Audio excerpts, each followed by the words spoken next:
Thanks for having me. First of all, at Venture Cafe, kudos to Venture Cafe. I've been a volunteer for quite a time at Venture Cafe, but I'm not handling the bar machines anymore lately. And also, I think no one is because we are in the lockdown, of course. So thanks for joining online and hearing me out. Like today, my session is about tips to optimize your growth process. Let's see if I can. So what can you expect today? I would like to formulate two parts. The first part is just tell you a little bit more about growth hacking, about the process around growth hacking. And then, of course, the kind of tips I've learned in creating a growth process, which is usable in all types of organizations, from startup to scale up to corporates. And the second part of today would be to just hear you guys out, see what you would like to know about a growth process, ask questions, but also maybe you can even pitch in and say like, hey, I've been doing a growth hacking sprint, or I've seen someone do it and he told me it was X. Just pitch in and we'll see if we can come out of it together. So what not to expect is also good. Unfortunately, no shiny hacks today, so not the way how we normally, the new tools or new tricks in terms of what you can do with the whole digitalized marketing field today. And also, I'm not going to talk about too much about the growth hacking mindset. So the growth mindset, I think this is a very interesting topic, definitely a topic for another time, but not today. So agenda very short. The goal of the breakout session, the growth hacking process, dive into some tips and start the open discussion. The team of today, it's me. It's a kind of a lonely team here. I'm on my own. I'm one of the lead growth hackers at RockBoost. RockBoost is a growth hacking consultancy company, which I'll tell a bit more later on. But this is more me. Very happy to be here. Happy to share the things that I've come across in the last 6 years as a growth hacker. And I'm happy to share some of the tips, and hopefully they are useful for you as well. So almost 6 years ago, I left a corporate job. I worked as a project manager, and I really had the feeling like a little bit like you. I already forgot your name, but a little bit like you, in terms of that you are reaching that you have the feeling like, hey, I'm not getting challenged enough here. What was your name? Alex. Ah, sorry. Then in the beginning, they were all visible up there, the names. So in terms of getting more challenges and also in terms of the data-driven part, I worked at a company where we delivered digital projects such as websites, but we stopped when we put in the analytics code inside of the code of the website, and we stopped. We did no more optimization. So I really felt lost here. I really had the feeling like we're building stuff, but I really have the feeling that we're building stuff that nobody wants. So then I made a change. And let's hope it's coming in. I made a change to Cocoon app. And Cocoon app, the quickest way to explain it to you was the Tinder for startup jobs. So you basically were able to swipe for new companies. Maybe one of you guys knows Tinder, maybe, or maybe you know someone who knows Tinder. It was basically Tinder for jobs. Worked as a growth hacker here. We had a very small team of like 8, and we grew to like 11. Reaching 15K of monthly applications from developers and designers towards like the Netherlands top startups. So 15K in applications reached. Alex, can you guess how much money we made in a month with 15K of applications? Just a rough number. I mean, like, so you guys act as an intermediary finding talent for the company. Yeah, so we had like we attracted talent. Get some fees for that. Yeah, and they what they did, they were swiping, and then they got into contact with companies and recruiters. At the top of our stage, let's say 200K. 200K. We made only 10% of that. So whenever we were able to, on a monthly basis, get our 15K in applications, we were not able to make it a suitable business. Which ended in a lot of headaches. But it got me a present. Why? First of all, it was the the first experience as a growth hacker within a very small multidisciplinary team. So we worked with a salesperson, a designer, 2 developers, and the CEO. And we externally also had some coaching in terms of how to set up experiments, where to focus on, etc. So this was kind of my first experience with a growth process. From that point on, I was lucky enough to land a job at RockBoost, which I've been working for the last 4 years. RockBoost, again, it's a growth hacking agency. We work for startups and scale-ups, such as Park B internationally, the parking app. But we also work for like even more bigger corporations like Cisco, like DPG Media, very corporate level, Rabobank, companies like this. And we have a lot of fun, as you can see. This is my team. And of course, it's and this is where kind of the journey for me in terms of optimizing a growth hacking process started. So the structure of the session, just ask me questions on the spot and let's start a discussion on the spot. It doesn't have to be on the end. Of course, your camera is nice. It's not required. And try to mute your mic, but we're with a very, very small team today, so I think I can hear everyone very well. So this one, this is basically the goal of the session. Growth hacking, a process, and always when I think about a process, I think about this slide. So the guys that are trying to push the bricks forward, but someone offers them a process, someone offers them basically the wheels to do it faster, and they say no thank you, we're too busy. And I think the goal of the session is that in the end of the session we say, okay, process, please give it to me, please share it with me because I want to have it. That's basically my goal of the session, to give you a deep dive into how the growth process is structured at RockBoost, what I've learned, and maybe hopefully you guys can pitch in and share some tips as well. Any questions so far? Are we good? Okay, perfect. Thank you. Let's dive in. Okay, first of all, what's growth hacking? For us, it's kind of the way we formulate it. It's a mindset, like the growth mindset I was just rephrasing, and a way of working, or you could say a process in data-driven marketing and development for hockey stick growth. So what you're always, why growth? So that basically has 2 phases. You have the phase where you are testing, analyzing, learning, trying to get your product market fit, etc. And you have the phase towards growth. And then basically what we're trying to do is, it's a mindset because it's a way of thinking where you're always trying to make sure that you are delivering the activities that have the most expected impact.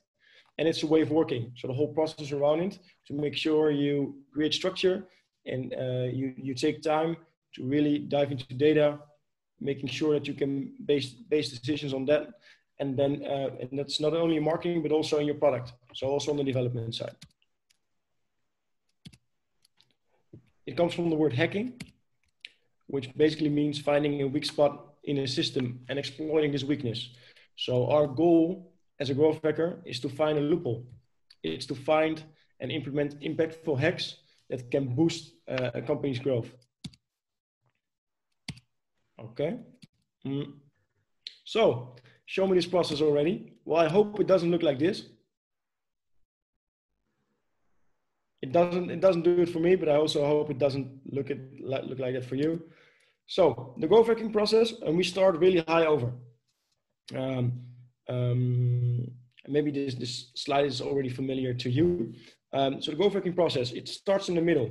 So it starts by defining the one metric that matters. And the one metric that matters is the key KPI in which you base the most of your experience around.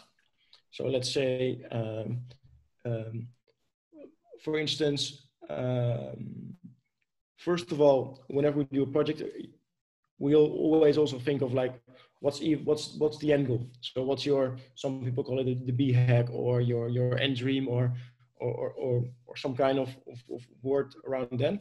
But from your end goal, you try to pin it down like in terms of, okay, if we want to be there in 5 years, where do we want to be in 3 years in terms of revenue? Where do we want to be in 2 years in terms of revenue? Where do we want to be in 3 months from now? You try to pin it down. And then the one that matters is something you focus on 3 to 6 months, which is a measurable KPI, which leads towards the most important parts of your company, let's say revenue, or so it can be for a SaaS company, it can be the number of signups or the number of paying clients, which is measurable. For e-commerce business, it can be, for instance, the e-commerce rate or the amount of clients or the amount of returning clients. It can really depend on each case, but it's really important in the process that you have one measurable key KPI to focus on. And I will explain a little bit later why. Then you start into the analyzing phase. So you're doing research, all kinds of types of work. I'm going to elaborate a little bit more on this later in terms of how we do this part of the funnel. You dive into ideation. So you come up with, in a structured way, you come up with ideas to implement. You prioritize. So I'm going to give a little bit tips later on how to prioritize within a startup or within a more corporate situation. And then you are trying to set up testing. So you're trying to set up experiments, which give you validated insights, which you can go back to analyzing, going back to form new ideas, all around this key KPI. Dive into a little bit on let's dive into the analyzing phase. So the start of a project normally. So a client comes in, and this is where we normally start a pressure cooker. Some call it a design sprint. We are, as marketers, are also really good at trying to frame our products.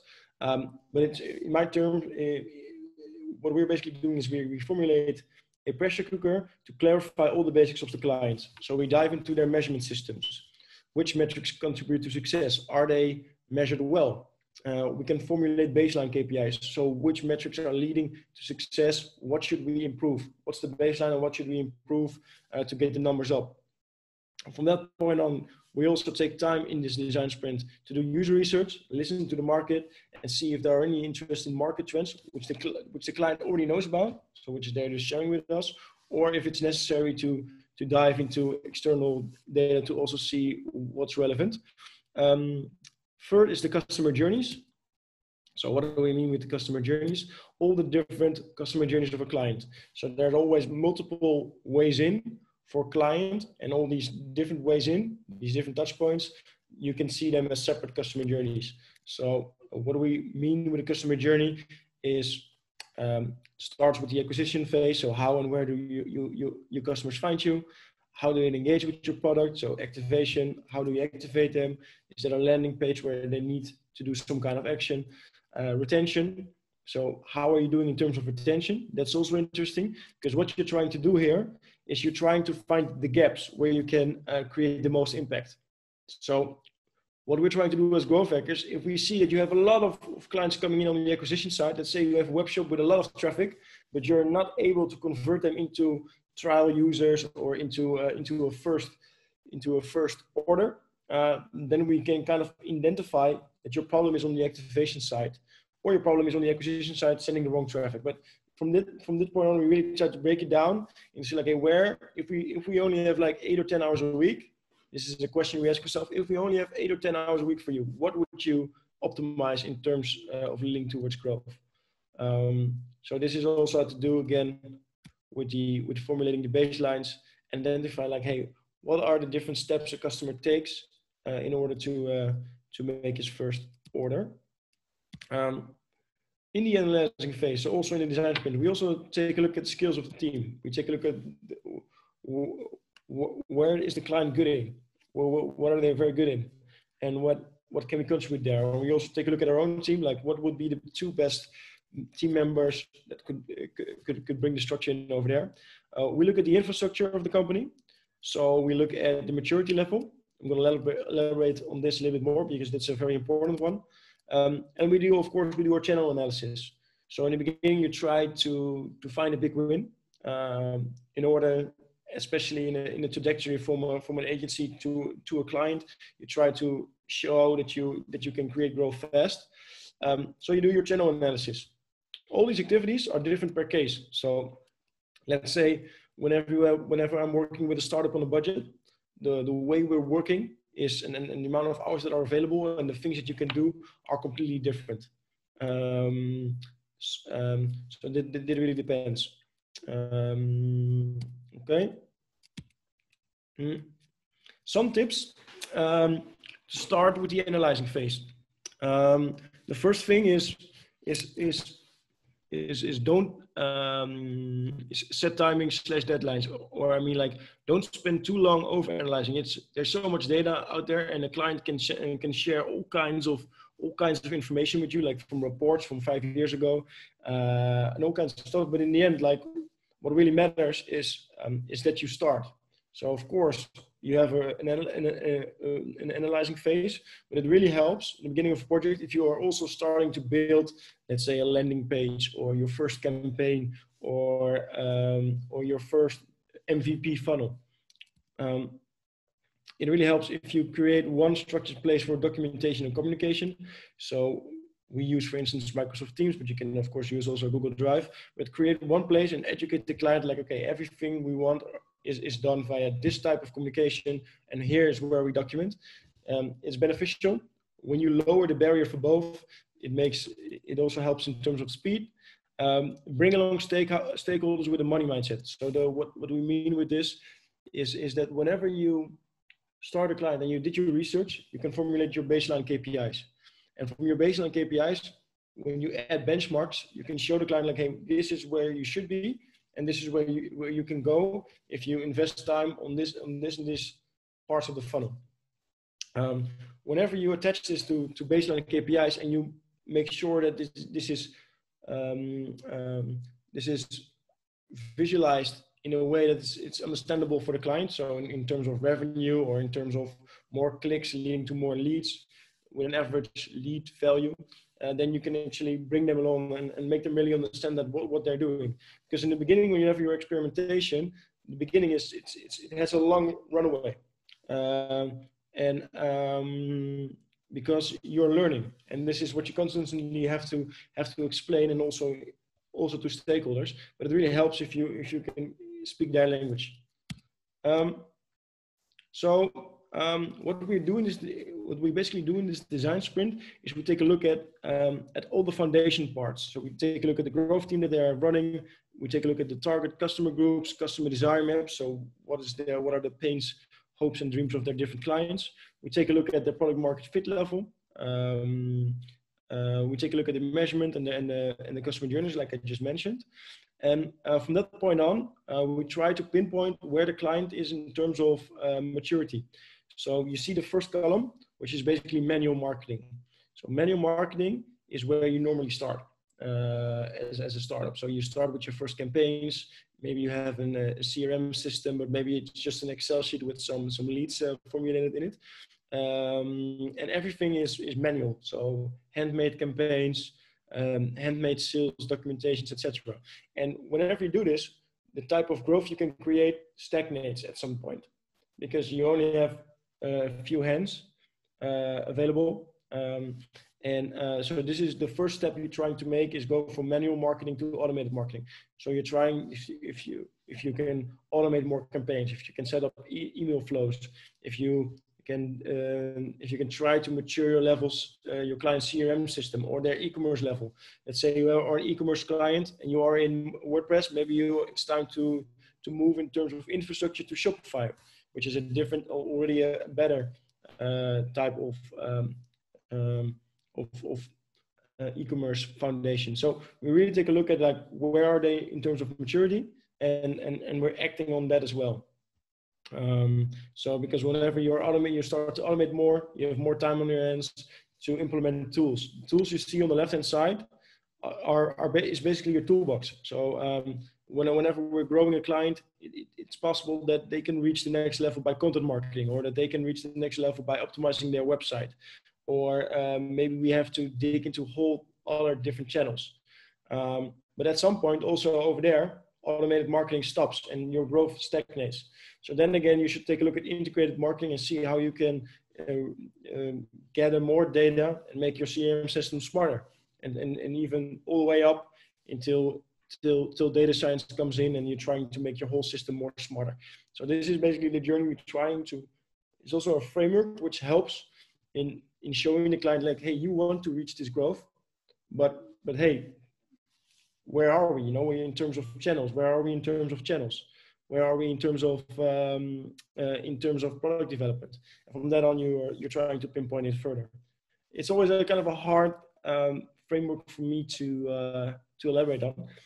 Do you guys have any questions regarding this framework? It always is a time for me to have a zip. I mean, for me personally, it's just like the tools that I'm not really familiar with, but the rest, I mean, the whole concept is, yeah, very, very clear. Yeah. So yeah, in terms of tools, these are basically just you know, and it's basically a toolbox. So we see, I don't know, paid ads. We see it as a tool to grow a client. It's relevant for one client. It's of course not relevant for another client. So first stage, depending per client, you take a look at it like, hey, which toolbox do we need to open to get into the next level? Okay, if there are no any other questions about this framework, I'm just going to the goal of the analyzing phase. So the goal of this first phase of this funnel is basically for us, it's basically to, of course, do a research and get to know a client. But in order to make pace, we're trying also to have a goal of this analyzing phase, which can be something like set up an MVP growth system, or like a marketing funnel towards target audience X, so we can see how the system is working, and from that point on, learn what's working and what's not working. So the two benefits: first of all, when you start to learn, and when you show progress, also a client has the feeling like, okay, we're making steps. Whenever we're done with the design sprint, we're starting into the 2 week the growth sprints we're doing, which take 2 weeks. So it's basically, growth sprint is basically a 2 week period with an X amount of available hours. Like how many hours are available, it really depends on the client. Let's say you work at a startup and you have a marketing lead which has 14 hours available, and a junior marketer has 30 hours available. And then there's some designer, and there's also some external party. And the CEO, they always say that they have time, but they never have time. And this is where we already bring in the structure. And so so a sprint always starts with a sprint meeting where you discuss the tasks that are necessary, and you end with a demo / retrospective meeting where you check in what did we do, what are the next steps, and what are like improvement points in terms of feedback. We bring in more hygiene, so we bring in stand-ups. Also depend how many, but let's say preferably we have a lot of projects which we do in around like 12 hours a week, which is a very low budget. Then we do like one stand-up a week and one bigger meeting every 2 weeks. And we also added to this project a standard form of reporting. So every Friday there's an automated report sending out to all the clients we have, saying like, hey, these are all the tests we did, and these are all the next steps.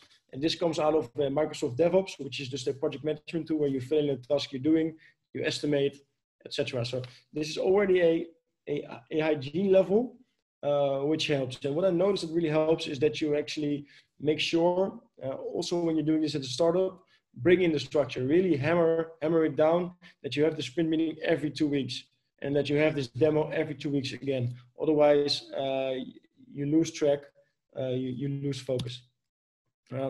Next step, ideation phase. I'm not sure if I have one. Okay.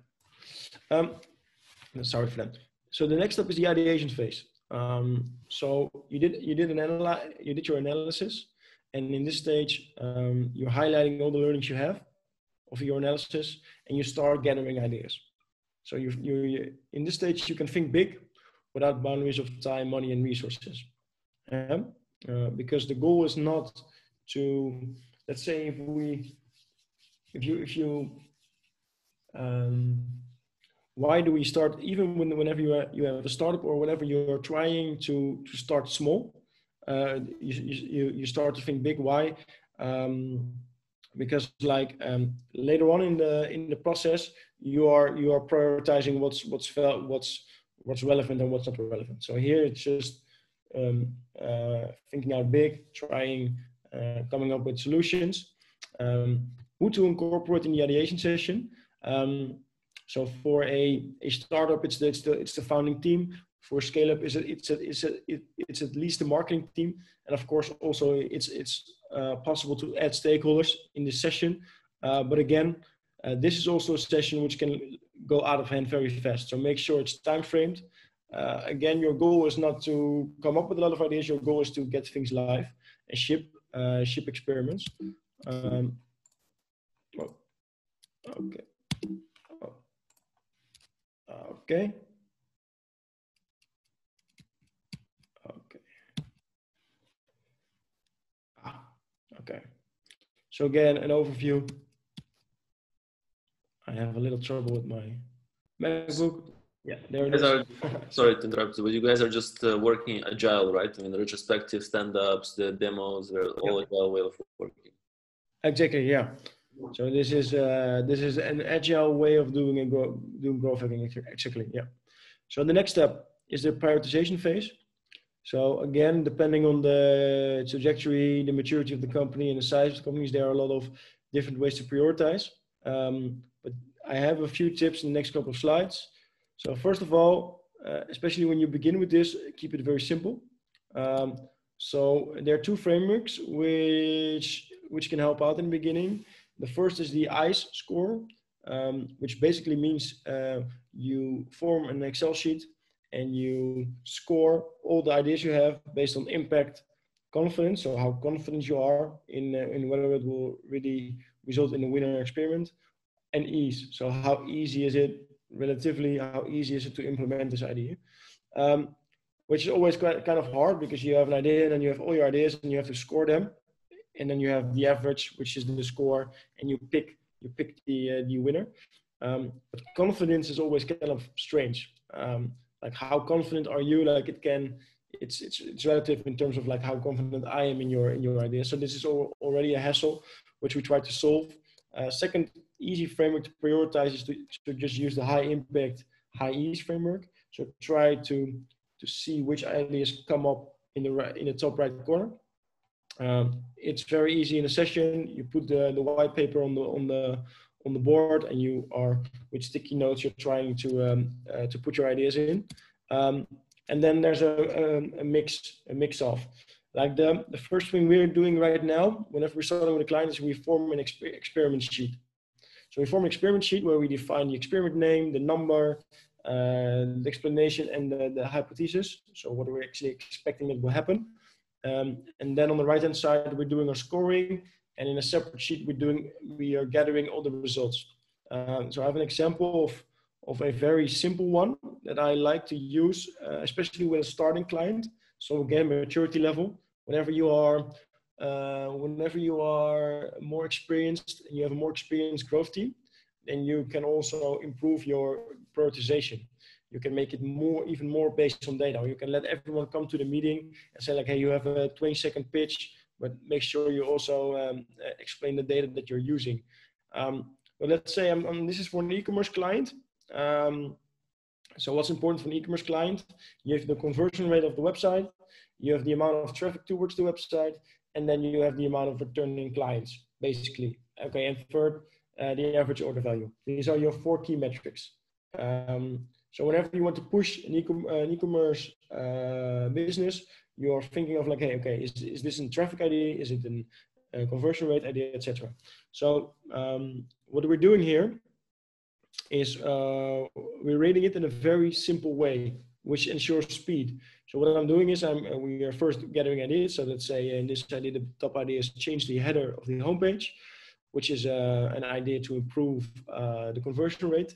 And then we score it basically on impact and effort. And impact only has 1 to 5 stars, I think, or maybe also like 1, 2, and 5. And the effort is quite simple. It's in terms of it's 5 days, so very easy to implement. 2 weeks, kind of hard to implement this idea, and 1 month, which makes it in relatively give you more of an idea on what to do. And then the average is your score. So this helps because every 2 weeks we go back into the session. We think of like, hey, we go like, okay, what are our traffic ideas? So we filter on traffic, and we say like, okay, how much of this experience can we actually pick up? Who's doing what? Okay, prioritize, and then in a later stage you start to set up the tests. Questions about frameworks to prioritize in the process? No. Okay, perfect. Just let me know if you have any other remarks. And from there on, you optimize. So like I just mentioned, more experienced growth teams, they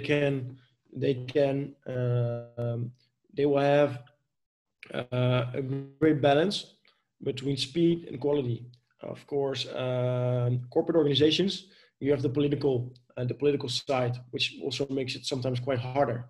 But there's more budget over there, so that's sometimes that's an advantage as well. But for me, it's the balance between speed and quality. The key tips are create a culture where it's accepted to challenge each other and push the team to do it faster and to make it more data driven. So everyone can come up with ideas, but everyone really tries to link your ideas to potential lift in terms of these business KPIs.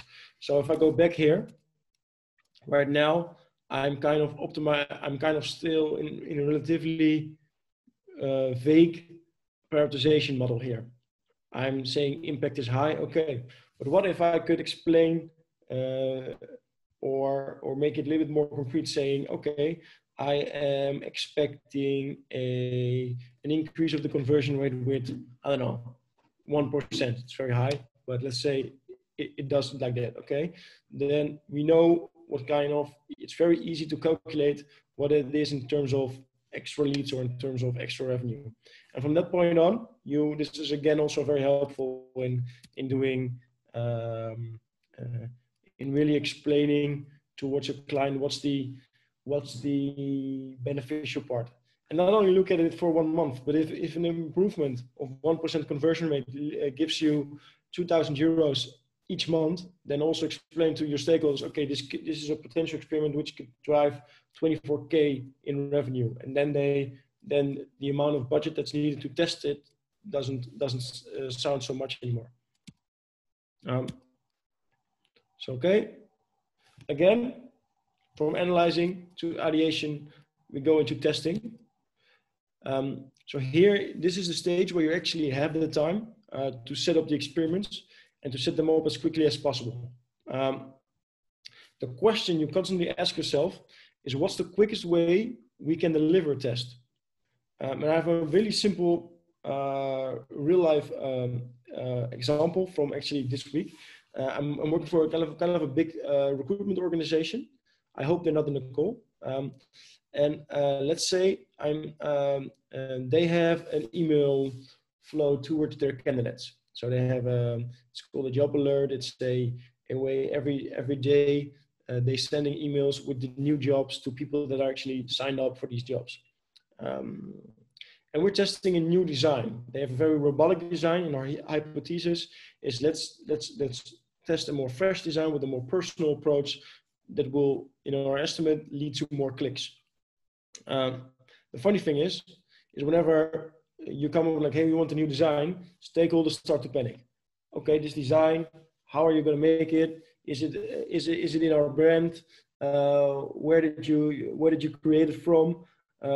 And then this is also where you need a really strong product owner. So a key tip in like doing these kind of growth hacking projects with more corporates is you really need to have a strong product owner, growth lead, who fully understands the way you work and the way you think in terms of mindset on the client side. Because what happened here actually is we came up like, hey, we're going to design a more personalized email template for you and test that out.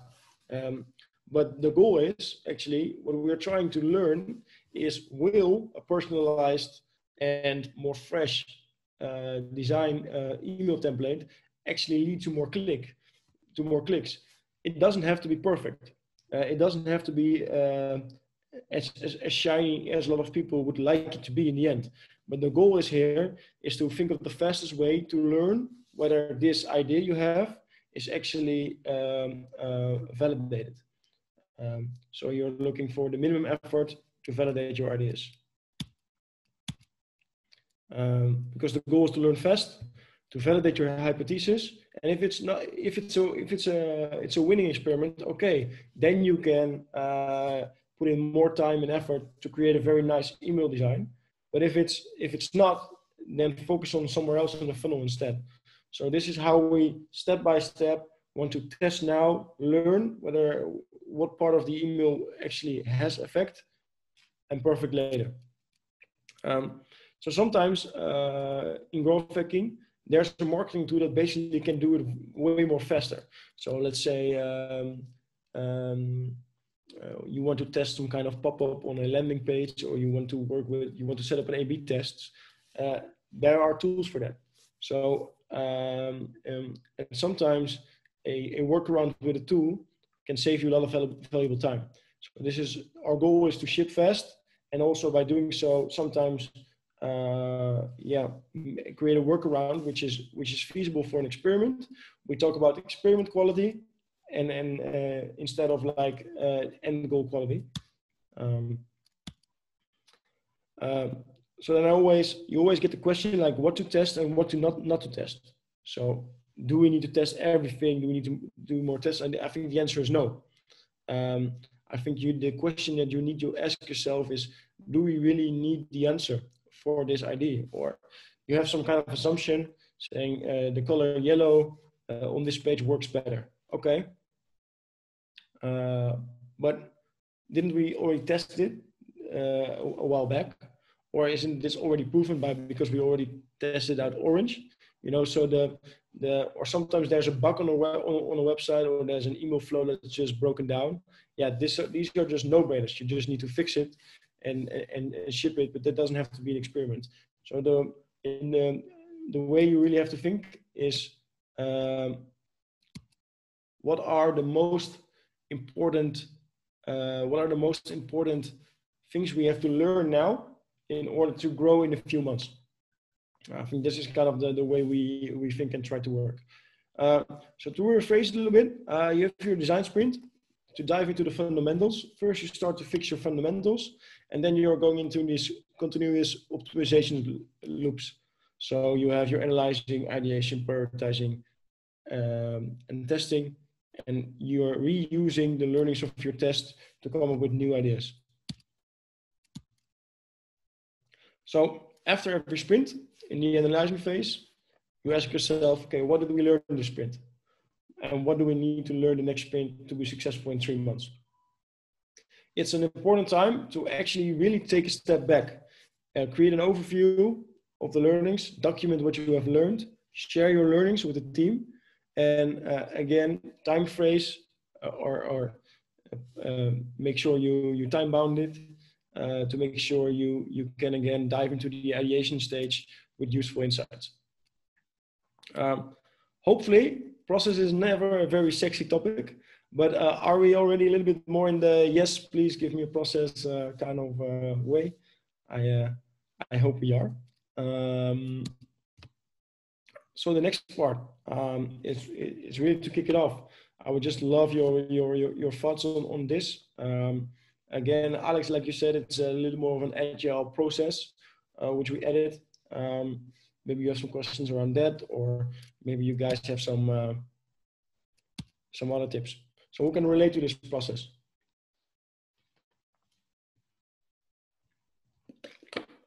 Shoot. Oh, I think you're on mute. Irma is on mute. Yeah. Yes, thank you. Hi, thank you for this. It really does look a lot like design sprints and working with Scrum and Agile and everything. I was wondering how many people are involved in this project, and how long do you usually take for a process like this? Like you said, the design sprint is 2 weeks. I thought, well, what I'm used to is to doing it in 5 days. Yeah, correct. Yeah, we're doing it a bit slower actually, to be really honest. So we are not forming the traditional design sprint, which is 5 days in which you have to something to test in the end of the week. What we're basically doing is we're taking a pressure cooker, which can be 2 weeks or 3 weeks, and where we really dive into all the fundamentals of a client. After this, it's really depending on the client. So you have, so in the beginning, you like a sprint also can exist of small research tasks. So we also, because it's for instance possible that we have to do, I don't know, a keyword research now in order to deliver an experiment in Google Ads in 2 weeks. So the actual timings of the whole loop is quite different, really differs per stage. It's quite salesy to say every 2 weeks we will put 2 experiments live, etc. But it's not the way I actually see it happen in the field. So the design sprint is always, it's a pressure cooker of 2 weeks or 3 weeks, and then after that it's a 2 week process of sprint on which we pick up tasks. But you are also we are always also very in need of third parties. So let's say whenever we do corporate growth trajectories, we are also how do you say it, like getting slowed down by the I don't know, third parties that also have to deliver part of the experiment to get it live. So it's more output based and really task oriented. But the goal is of course to ship experiments and do that faster. So I think the goal of a growth team is to become is to deliver experiments faster and learn faster and get the amount and the quality up. Hope that kind of makes sense. Well, I was wondering about that because I think it's much more realistic than trying to do it in 5 days, because then you have to get everybody together in that 1 week. While spread it out over 2 or 3 weeks, you can get other people within the team on different times, and nobody needs to be there all the time, right? Yeah, exactly. And it's also just, you can also rephrase more as an analyzing phase. You know, you as a growth hacker, as a consultant, I just really have to dive into your business and see what I find, and from that point I can formulate a plan of action. Yeah. Somebody else who can relate to this process.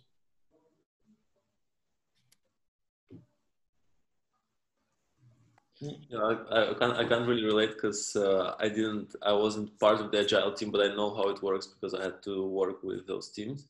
But I was just like wondering how long, let's say an average, what is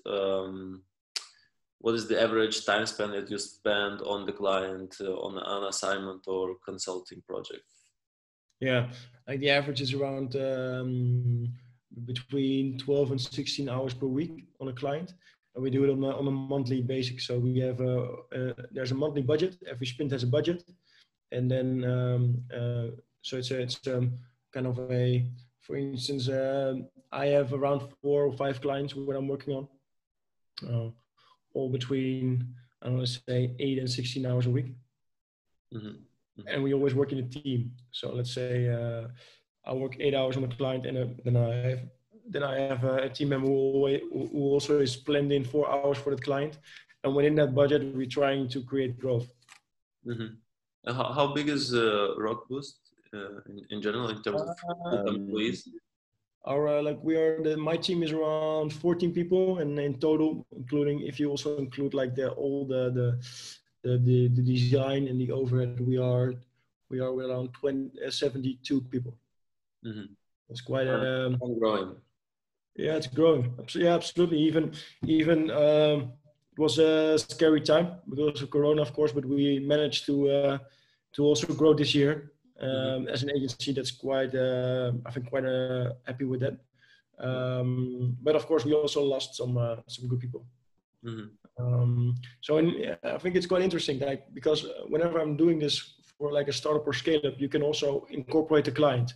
So we are never an external party who does marketing for you. We are one of your, we are in your team, and we are also asking you, would you like to join this agile process with us? So the client is also in the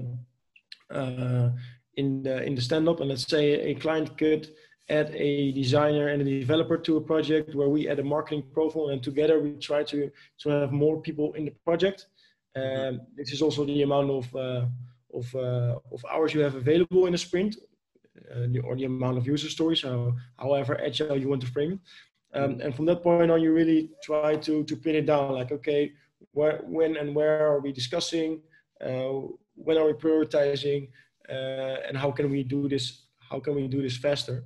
And in the sprint, you learn. In the sprint, you learn two things. You learn valuable insights of your clients, or channels that work or not work, or colors that work or not work on your website.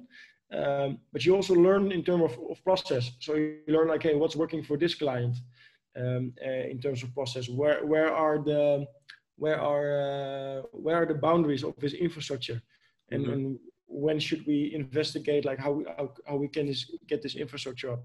So let's say a client works with, again, the e-commerce example, let's say a client works with WordPress as a website, and then you should already know that there's a time that if you want to grow, you should have a better infrastructure to reach this growth. Otherwise, it's not possible otherwise you reach your ceiling, let's say. Yeah, that makes sense. Thanks a lot. Yeah. So what do you think will work for you guys in terms of, let's say you maybe you're working on your own startup, or you I also see people doing agile way of cleaning their house, and they create story points, and okay, I have to do the garbage, I have to clean my house, and you can actually add this process in a lot of phase. What would work for you?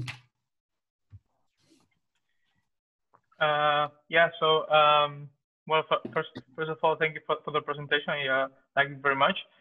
So I would like to ask you something about because I see that this whole process it seems to take a lot of time, or a lot of resources in terms of people, or tools, and these kind of things. But do you think this whole process also applies for small business owners, like really small startups, or some sort of a crafting company approach? Do we still have to pass by all the steps, like analyzing, ideation, also the brainstorming that you also mentioned with the ICE process and all that, or should we just use some sort of a stripped version of this whole growth hacking approach? Yeah, absolutely. Use a stripped version. So so of course it's good to bring in the structure in terms of bi-weekly meetings, and in terms of making sure you, of course, whenever you set up and test, you have to analyze it, but you will just spend less time analyzing it. Instead of stand-ups every day, you can also do stand-ups once in a week. But I think the goal is to create, for startup, to create a better idea of where are we focusing on. So startup, I know whenever you are with 3 or 4 people, this is also this is still a lot of hours that can be spent well. And of course, whenever you're a sales manager, I don't know, your day will be, I don't know, 80% of your day will be sales calls, emails, etc. But maybe you can contribute 2 hours a week to the growth team, or a few hours a week to the growth team, because whenever you put in different personas together, like sales, marketing, techies, design, this is when magic starts to happen. So because then your ideas are getting better. So I will always try to brainstorm at least once a month with new ideas together with the team. It also creates a feeling of togetherness, of improving, because everyone is involved, whenever you're means also it's a time to listen to the ideas of your team and really make. It's also a sign of respect to your team members. And from that point on, it really depends. You can run a sprint for 4 hours a week. It's even better to start very simple. And in terms of prioritization, just use the framework I just mentioned with high ease, high impact. Just try to see like, oh, guys, we have these 5 ideas on sticky notes. Let's place them together. Okay, this idea is very good. Okay, and now let's try to think of how can we set it up in a very simple test so that we don't have to spend too much time on it. This is what I saw going wrong in Cocoon as well. Whenever we had an idea, we were changing the whole app into this feature, but without knowing it would actually work. So sometimes you can validate your ideas by just talking to people or make it about learning. I think that's important. Okay, thanks. Okay. Thank you very much, Rutger. I personally have to go. Yeah, but I would like to thank you personally one more time for the presentation. It's really interesting. And yeah, no worries. If you don't mind, I'll connect with you on LinkedIn, and maybe I can send you a couple more questions. Yeah, of course. And thank you for joining and putting in the time. Thank you. Yeah, thanks a lot. Take care. Good luck. You. And stay safe and healthy. Important. Yeah. Bye bye. Cool. And yeah, let's see if there are. So yeah, I'm always looking for improvements in terms of like, okay, how can we improve this process even bigger? But of course, it's different for me because of course this is something I'm doing every day, and it's also I'm a growth hacker as a consultant working for clients. So there's a whole line of hygiene that needs to be there to create a good perception of what we're doing. But whenever you have a more smaller startup, you can skip a lot of that, and that's also more fun actually. So if you have any other questions, just let me know or contact me via LinkedIn, and I hope it's it was clear. yeah, it was definitely. Yeah. Thank you very much. You're welcome. Thank you.